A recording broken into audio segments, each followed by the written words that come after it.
I want you to think about your front door for a second. That lock you turn every night before bed.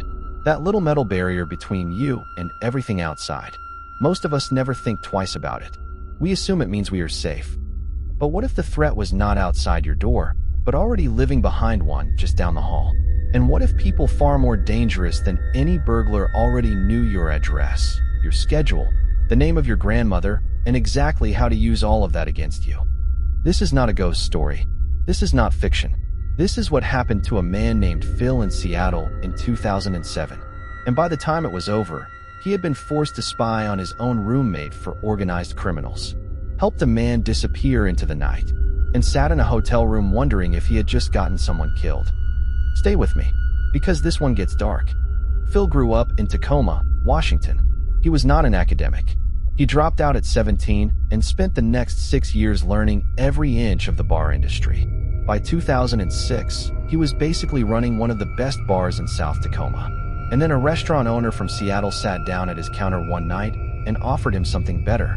A general manager role at a restaurant called Gastropod in South Lake Union. Real money. A real future.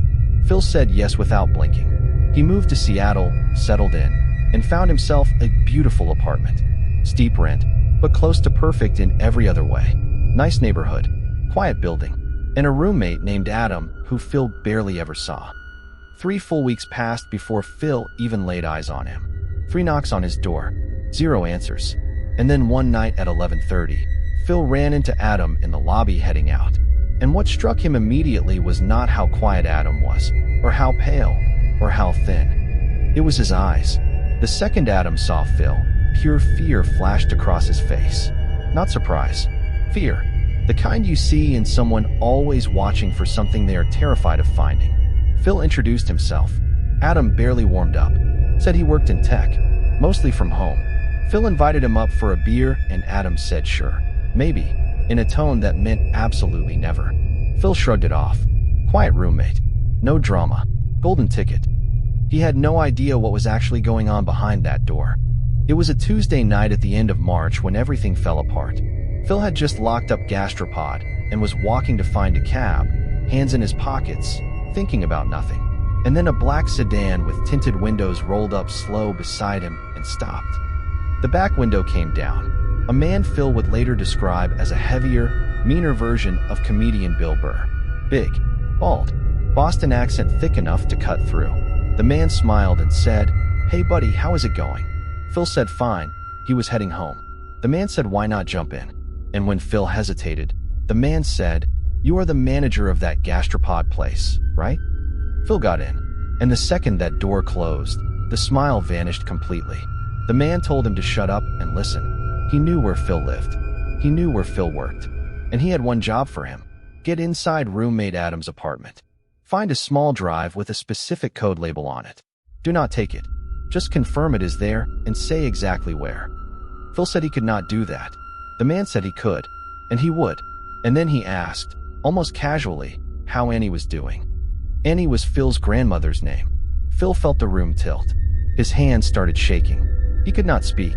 The man just smiled and said she was not in danger. He just wanted to know how she was doing. For now. Phil told him he would have the job done by the following week. Phil spent days barely sleeping. Who was Adam? What had he done?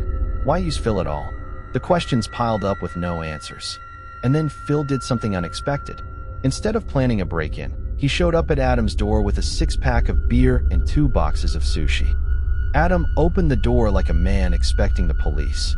Phil talked his way inside, and what he saw stopped him cold.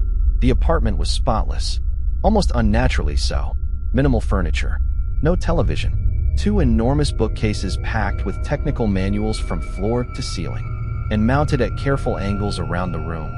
3 security cameras, small, sleek, expensive, pointed at every entry point. Phil made a joke about it. Adam muttered something about staying safe and changed the subject. But the cameras told Phil everything.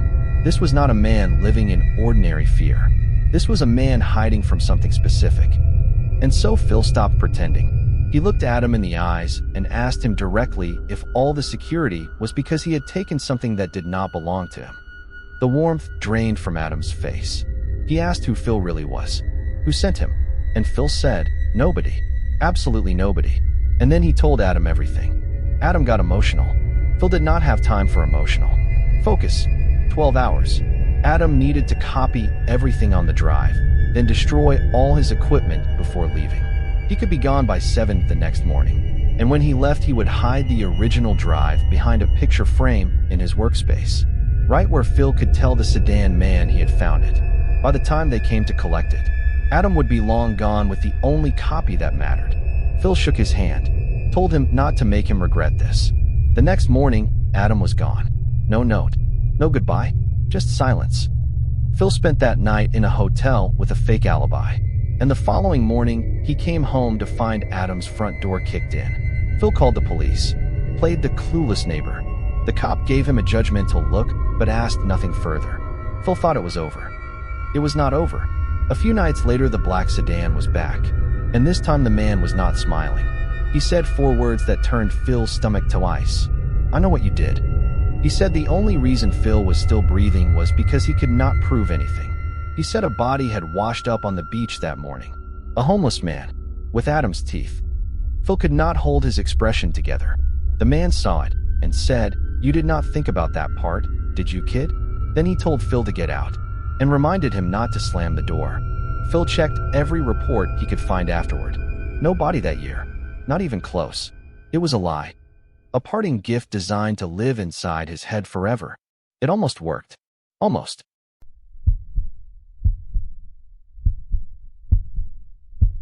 There is a specific kind of dread that comes from realizing the person you share a kitchen with is not quite right.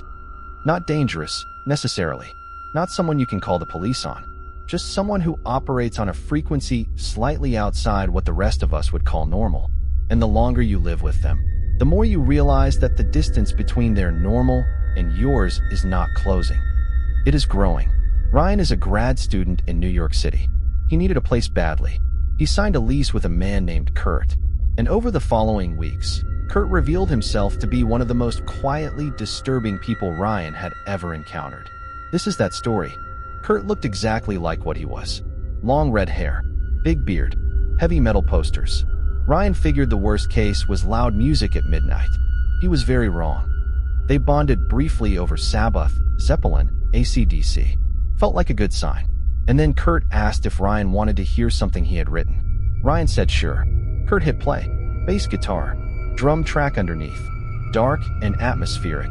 Genuinely unsettling the way good music can be. Ryan was almost impressed. And then the vocals came in. Except they were not vocals. It was a woman's voice. Young. Clearly distressed. And as Ryan listened harder, he realized she was not performing. She was recounting in detail a violent assault she had survived. The recording sounded like a courtroom or a police interview, completely real. Ryan asked, "Is that real?" Not in a cool way. In a "what is wrong with you" way. Kurt smiled, nodded, and started explaining exactly which case it was from, what had happened to the victim, where he had found the recording. Ryan said nothing, told himself it was just edgy art. Shock value. He told himself a lot of things to avoid confronting what his gut was already telling him. 6 months on this lease. He just had to get through it. The next sign came through the refrigerator door. Ryan came home hungry, opened the fridge, and stopped dead. Unlabeled glass jars lined up on the middle shelf. Organ meats submerged in a liquid that smelled powerfully of vinegar. Dark, dense. The entire fridge reeked like a biology lab sealed shut for a month. Ryan went upstairs and knocked on Kurt's door. Kurt was stoned and listening to the Melvins at wall-shaking volume. He was apologetic, almost sweet about it. Said they were reference materials for an art project. Said they would be gone by end of the week. End of the week. For in the morning, Ryan woke up and walked into the hallway, and a smell hit him before he even reached the stairs. Sour. Warm. Wrong. The kind your body registers before your brain does. He could hear frying from the kitchen below. He went down. There was Kurt in the dark, frying those pickled organs in a pan on the stove. At 4 in the morning. In complete silence. Ryan lost it. Kurt apologized. Always apologizing. Always with that same soft, accommodating tone that somehow made everything worse. Kurt got violently ill from what he ate that night and spent the next 2 days locked in the bathroom. Ryan was forced to use bottles. He did not sleep properly for a week. A few weeks of quiet. Ryan let himself relax. And then he came home one afternoon to find a piece of raw meat hanging from a string tied to a kitchen cabinet handle. Not on a hook, wrapped carefully in string, the way something would be wrapped if someone wanted to keep it perfectly intact. And hanging from the string were small metal tags. 4 or 5 of them, each one engraved with a different symbol Ryan did not recognize. Not letters, not numbers, something else entirely. Kurt said he was curing it. Ryan pointed out that curing meat required salt and refrigeration. Kurt nodded and said, "Oh, okay, thanks," like Ryan had given him a helpful cooking tip. The next day, the meat was back in the kitchen. No salt, the tags still on it, swinging gently whenever anyone walked past. Ryan asked him to keep it in his bedroom. Kurt agreed, and for a few days there was peace. And then the smell started seeping under Kurt's bedroom door. Thick and sweet and deeply wrong. The flies came. First 1 or 2, then more. And then Ryan started finding small pieces of raw meat hidden around the apartment. Behind the toaster, under the sink, wedged behind a bookshelf. Rotting, deliberately placed, arranged like they meant something. When Ryan confronted him, Kurt said nothing. He gave Ryan a long, empty stare, patient, like something waiting. Then he shut his bedroom door. Ryan paid a full month of penalty rent to break his lease early and walked out with nothing but his bags and a very clear sense of how lucky he was to be gone. He never found out what the symbols on those tags meant. He never found out what Kurt was actually doing with the meat. And honestly, he says he is completely fine not knowing. Some answers, he decided, are not worth finding.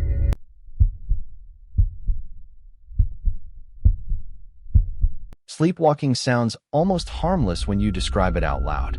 Someone gets up in the night, wanders around, does not remember it in the morning. Harmless, right? But here is what they do not tell you. The sleepwalking itself is not the scary part. The scary part is what the unconscious mind chooses to do when the conscious mind is not there to supervise it. Where it goes, what it says, what it seems to be looking for in the dark. This story starts as a minor inconvenience. It ends somewhere much harder to explain. The narrator of this story asked to remain anonymous. His roommate, we will simply call Todd. Todd was everything you could want. Almost never home. Worked constantly. Funny, clean, easygoing. No drama. Our narrator had the apartment almost entirely to himself during the day and only occasionally shared the couch with Todd when a game was on. 1 month in, 0 complaints from either side. Everything settled. Everything comfortable. And then one night, he woke up needing the bathroom and rolled over in bed. And there, standing completely still in his open bedroom doorway, was a dark figure. He screamed, threw himself backward off the bed, grabbed the folding knife from his nightstand drawer, and then Todd switched on the light and stood there in his boxers, blinking, just as startled as the man on the floor. Sleepwalking. Todd said he used to do it as a kid during periods of disruption. He figured having a new roommate had triggered it again. He was mortified. Our narrator locked his door from then on. Todd got sleeping pills. 1 week passed without incident. 2 weeks. Nothing. He started to think it was resolved. And then the knocking started. Loud. Rhythmic. On his locked bedroom door in the middle of the night. He called out to Todd. No answer. He called again. Silence. He got up and opened the door. Todd was standing in the hallway completely naked. Eyes open but rolled back fully into his skull so that only the whites were showing. 2 pale crescents staring at nothing in the dark. The door slammed shut. Todd woke up somewhere in the noise and ran back to his room, still apologizing. Stronger pills this time. More cardio after work to exhaust the body completely. 2 more weeks of silence. Our narrator started to relax. And then it came back. Worse than before. He banged on the door, trying to wake Todd the way it had worked last time. But that night it did not work.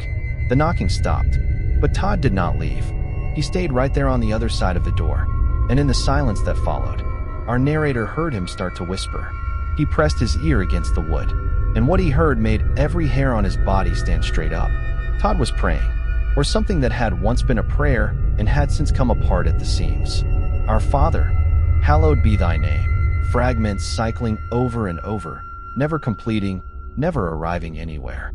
Delivered in a voice that came from somewhere low and wrong in the back of his throat. A voice that did not quite sound like Todd. Our narrator stood at that door for a long time. Then he went back to bed, pulled a pillow over his head, and lay there in the dark listening to that sound bleed through the wall until it finally stopped. The next morning, our narrator showed Todd the video he had recorded through the door. Not to be cruel, he needed Todd to understand how far beyond a minor sleep issue this had gone. Todd watched in silence, watched himself standing at the door in the dark, whispering in that low, fractured voice, repeating those broken fragments of prayer that looped back on themselves and went nowhere. And then the color left his face completely. He went very quiet, said sorry. Our narrator told him they would talk after work and headed out thinking that was that. He came home to an empty apartment. Todd had sat at the kitchen table alone all morning, and at some point he had made a decision. A text arrived that afternoon. Todd said he was checking himself into a medical facility. He was not sure how long he would be gone. 1 month, maybe 2, maybe more. 2 months passed. Our narrator texted occasionally. Todd always replied with 1 or 2 words. Fine. Okay. Getting there. Never wanting to go deeper. And then one final text. Todd said he would not be coming back. Someone would come for his things. A stranger showed up a week later with boxes. Packed everything without a word. And just like that, Todd was gone. No explanation. No goodbye. Just absence where a person used to be. Our narrator lost his phone not long after, and with it Todd's number. He has never been able to reach out since. He says he thinks about him sometimes.